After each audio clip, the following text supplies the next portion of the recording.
Okay guys, so here we are with a new video. So guys, my name is Tariq and this is my channel Investor Trip. If you guys are new here, please check out some of my prior videos and my prior content and be sure to smash the subscribe button. We're going to be doing a lot more uploads because now things are kind of getting really interesting. Okay, so we've seen a lot of market volatility, and in this video I'm going to give you guys 3 growth stocks to buy during this crash. So if you guys aren't familiar, you guys just recently got into the markets. I want to quickly kind of explain what's been going on, and then I want to give you guys these 3 stocks. So basically what's been going on is that there's been a lot of noise about the Fed raising interest rates, and this just makes things more expensive when it comes to borrowing and stuff like that. So what you're seeing is you're seeing a lot of people flocking away from growth stocks. So if you can see here, back in November, the NASDAQ was all the way up to almost basically just touched 16,000. And now here we are, a big correction. So if we take a look at the NASDAQ over the last 3 months, okay. So the overall broader market is down like 11% over the last month or so, but a lot of growth stocks have been absolutely crushed. If you guys have been holding for any time, you probably have a ton of red in your portfolio. And it's probably not shocking to be down, maybe even 40, 50, 60, 70% on some of these positions. So we're looking at lots of stocks like Wish. A lot of these SPACs got crushed. And what's basically going on is there's a lot of panic selling here. Okay, so one of the good things is that this is a very important movement right here. So if you take a look at the NASDAQ here, we can see that it bounced quite nicely off of 13,000. And if we take a step back, we can see that after every dip, the market has rallied. So if we take a look here back in 2018 over the last 5 years, there was a dip and then a rally, and then we had another dip in the December of 2018 and another rally, and then of course in March 2020, that's when a lot of you guys watching right now probably first got into the market. We had a big dip and we had a big rally. So the reason why there's always a rally after a dip is simply because of the actual monetary system. They're constantly printing more dollars, so it just overall the economies, the M2 supply, all that stuff is going to grow. So basically, that's what's going on, guys. So now I'm going to give you guys 3 growth stocks to buy during this crash that I think are really safe plays with lots of growth potential. So the first play, guys, let's talk about the first stock here on the list. So the first stock here on the list is Beyond Meat. So a lot of people were probably pretty shocked at what Beyond Meat's done. Okay, guys, I'll give you guys a quick story. Basically, IPO'd back in 2019, ran all the way up to $200 plus, as high as almost $250 on a lot of hype. So now it's sitting basically at basically multi-year lows. Okay, so what does this mean for Beyond Meat? Well, one of the reasons why I like Beyond Meat so much is a couple of reasons. So the first thing is that they just launched a recent expansion deal with McDonald's to run the McPlant. So if we take a look here on CNBC, we can see it says McDonald's expands test of McPlant burger created by Beyond Meat. So basically they're about to roll the McPlant burger out in 600 locations. So the McPlant burger is just like a vegan burger, guys. It's basically an environmentally friendly and plant-based alternative to the Big Mac.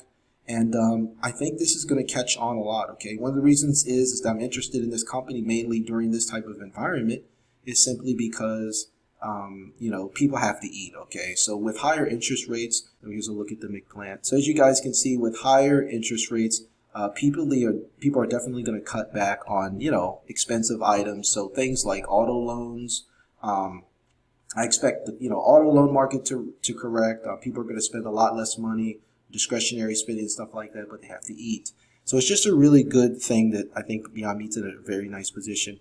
And the fact that the metrics are fairly good as well, okay? The company has over $800 million on its balance sheet, okay? Plenty of revenue growth over the last few years.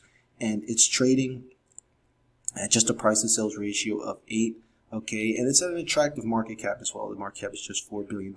So looking in this type of environment, I'm kind of looking more so into the small to mid caps. I think that's where you're going to get the most gains once we have the eventual recovery. We're not really sure how long the recovery is going to take. Could take a year or 2 years. Maybe it might take 6 months, maybe 3 months. I'm not sure. But all markets eventually recover simply because eventually the economy will bounce back. This whole pandemic situation, things will get better in the future. We've seen this before. There was a Spanish flu like 100 years ago, and obviously everything bounced back. So yeah, so that's kind of my thinking here. So that's my first pick, is Beyond Meat. So now let's go into the second stock that I'm looking at. So the second stock that I'm looking at is Coinbase. Okay, so a lot of people want to get into crypto now, and there's a lot of fear, I think, with the whole crypto market. So you guys have been following, you guys probably know Bitcoin and a lot of the crypto market is completely sold off. So this is a nice opportunity for a company like Coinbase. Okay, once again, another company that was based on hype, IPO'd at around, was almost at $400 during its IPO. If we take a look now, the stock is basically 50% on sale, right? So it's lost almost half its value, okay? So we take a look here at the RSI, we can see the RSI is at a very, very low point as well. This is a very, very attractive play. I'm going to tell you guys why, mainly because I'm interested in the NFT marketplace that Coinbase is going to launch. Okay, so as you can see here, it says Coinbase NFT is coming soon. So basically, the NFT marketplace is similar to OpenSea, guys. I want to talk a little bit about OpenSea. So basically, Coinbase right now, they generate the bulk of their revenue through trading. And that's fine, but the problem with that is that when Bitcoin is down, they're not making as much money, right? So basically what happens, Bitcoin drops, everyone gets scared and panic sells, but companies like Coinbase make the bulk of their money during strong bull markets. So when Bitcoin is pumping, people are heading to Coinbase and spending a ton of money. This NFT marketplace is huge, and I'll tell you why. So if we take a look here at this article on Forbes, all right, so we look here at Forbes. It says first NFT billionaires, OpenSea founders, each worth billions after new fundraising. So OpenSea is currently the biggest player in the NFT market, and that company is valued at $13.3 billion, okay? Both of the founders are billionaires now. So what does this mean? Well, OpenSea is obviously, they're kind of an early adopter to the NFT space, non-fungible tokens. Basically, it's a way to just track digital assets and things like that. You've probably heard of things like CryptoPunks and stuff like that. They have NFTs for places in the metaverse, like the Sandbox and stuff like that.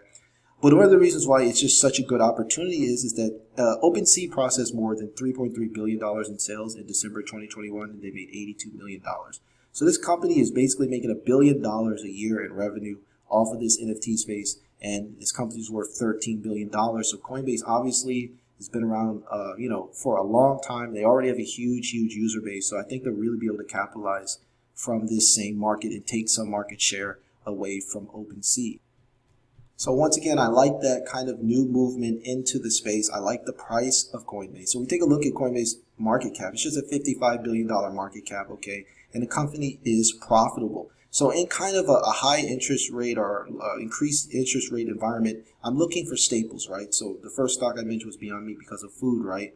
Crypto is the second one. No matter what's going on in the economy, people are still going to buy crypto. Crypto is not going anywhere. It's the future, I think, of finance and things like that. A lot of people are going to join the blockchain as 5G rolls around and things like that. So this is an excellent play.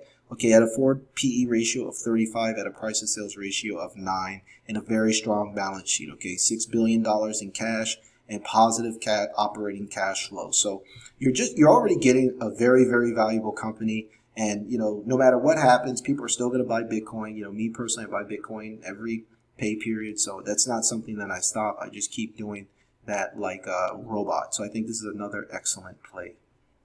And then my final play is ThredUp. So first stock was food-based. Second was crypto-based. This one is a clothing-based. So what I'm looking at is I'm kind of looking at industries that I think won't get hit too much. So ThredUp is actually an online reseller of used clothing, a reseller of women's and kids' used clothing. And the reason I think this is that I think during a period where people have less cash to spend and things like that, it's going to be harder to borrow money. People are probably going to lean towards cheaper clothing, shoes, and things like that. So that's where this whole reseller market, I think, is really going to pump. And the fact about ThredUp is that, once again, it's another stock that is well off of its highs. Okay, it's trading at a nice discount. It's down 38%, basically since its IPO earlier this year. And I really like this company because it's a small cap company. So we take a look at the valuation here. Okay, $1.4 billion valuation with $261 million in cash. So once again, they shouldn't have to go into the capital markets to raise money. Okay, $200 million in revenue. The used clothing market is really, really, really popular with Gen Z. Those are obviously the group after millennials. And the simple reason is that people are tired of spending a ton of money on brand new clothing. Okay, you can get a lot of cheap clothing a great deal. So I'm going to show you guys the website really quick. Okay, so here we are. This is basically kind of a digitized thrift store. So as you can see here, you're able to get a lot of merchandise, 20, 30, 40, up to 50% off. And they have also brand names on here. So I really think that this is an interesting company. This is also an environmentally friendly company. It's much more environmentally friendly. It reduces carbon emissions by basically recycling clothing and things like that instead of just everyone buying new clothing, whereas a lot of the clothing ends up in a landfill. And as you can see here, it says choosing a used item over new reduces your carbon footprint by 82%. So I think this is a fantastic company. It's an e-commerce play, but it's also an e-commerce play on the used clothing market. So that's what I'm thinking. With less money available, people are going to gravitate towards cheaper deals. And ThredUp is a fantastic, like this stock. I think it's a great valuation. It's under $10. So I wanted to kind of give you guys some different plays, give you guys kind of a bigger play, kind of a large cap play, and then give you guys a mid cap play. And this is my small cap pick. So that kind of wrap things up, guys. So just kind of recover everything on this video. We talked about Beyond Meat, which is my food-based play in 2022, my crypto play, Coinbase, and then ThredUp is my clothing-based, used clothing play. So that's it for now, guys. Hope you guys enjoyed this video. If you guys enjoy my content, please smash the red subscribe button. We're going to be posting more often on this channel because it's opportunities like this where I get excited about the market. This is where if I kind of just go back really quickly and show you guys exactly what happened in the last couple of dips on the NASDAQ mainly. If we kind of just back up here, we can see that people that bought the dip in these two instances, as you can see here, bought the dip here, did fantastic, and bought, of course, the 2020 dip. You made a lot of money. So that's what we're doing, guys. We're looking for deals in this dip. Things will recover. It's just a matter of time based on the whole monetary system. So these are my 3 favorite plays. If you guys have any thoughts about this, please leave so in the comments. And until next time, guys, take care.